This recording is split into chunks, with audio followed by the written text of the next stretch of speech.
In the 24th year of the Galactic Republic era, a profound light entered the galaxy amidst the lingering shadows of war.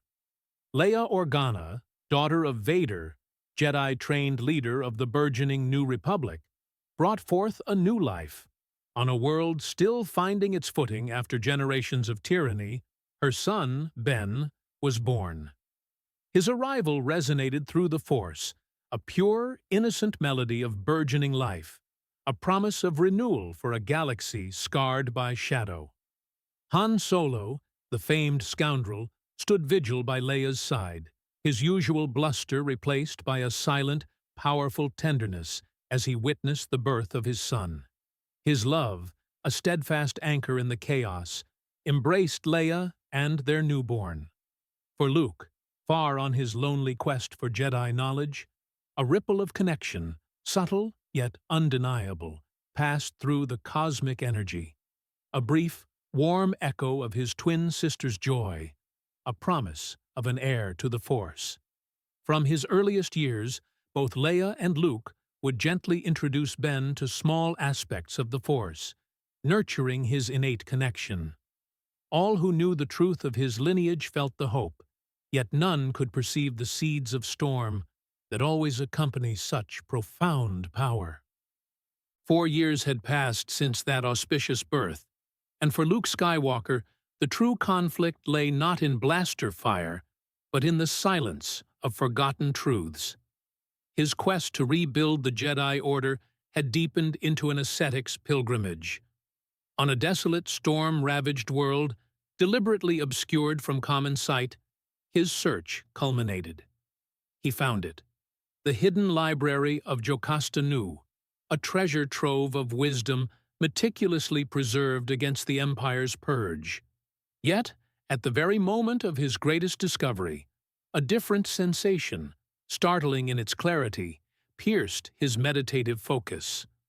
A pure, unadulterated call in the Force, the fear and yearning of a child, Grogu, reaching him from across the vastness of space. The Force itself, it seemed, was guiding him not just to the past, but to a living future. In his singular devotion, and now his profound connection to this new life, the subtle shifts of the wider galaxy, the burgeoning whispers of a darkness not yet fully formed, remained entirely beyond his perception, drowned out by the resonating truths of ages past and the nascent cry of a new hope. While Luke delved into the Force's ancient heart, his sister, Leia, remained tethered to the galaxy's turbulent pulse. The New Republic, now 9 years aged, was no less fragile, its dominion tenuous, especially in the lawless expanse of the Outer Rim. Leia, mother now to young Ben Solo, who continued to receive informal Force guidance, carried the weight of governance and the hopes of a weary populace.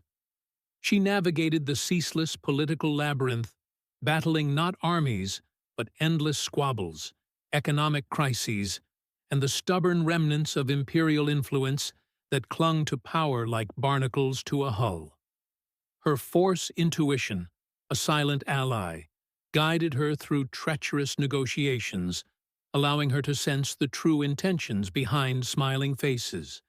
Yet, her gaze was fixed on the visible turmoil, the immediate needs of millions, utterly blind to the patient, unseen machinations of a different kind of power gathering in the shadows beneath her world, just as the New Republic itself purposefully kept its distance from formal ties to the nascent Jedi Order, a decision Luke shared.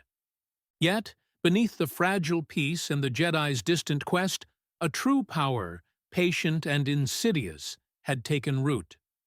In the 9 years since the Empire's collapse, Qi'ra, mistress of the unseen hand, had meticulously rebuilt her dominion within the galactic underworld.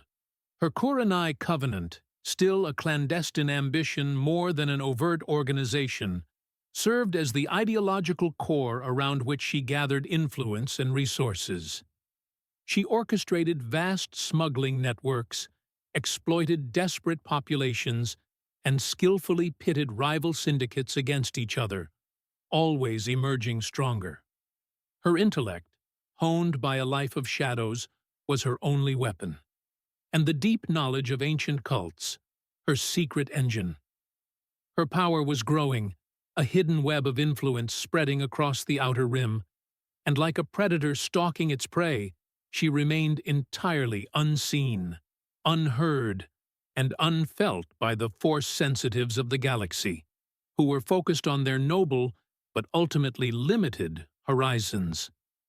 The galaxy, unknowingly, was preparing for a shadow it had not yet learned to fear. In the final turn of these converging fates, Luke Skywalker, now accompanied by the small, green-skinned being whose silent plea had echoed through the Force, arrived at a verdant world, untouched by the scars of war. Here, amidst ancient trees and a serene landscape, the foundations of a new hope were already being laid. Thanks to Leia's unwavering support and the resources she could command even from the fledgling Republic, a fleet of construction droids, their forms utilitarian and tireless, hummed with activity. They carved, lifted, and assembled, guided by unseen schematics, their work a silent promise of what was to come. Luke watched them, a sense of profound purpose settling over him, Grogu a quiet, observant presence at his side. The Jedi Order, though reborn in isolation, had found its first home, its first student, and its first flicker of future glory. The cycle, it seemed, was destined to turn once more. Yet the chroniclers knew that even as one chapter of light began, another of shadow was already being meticulously written.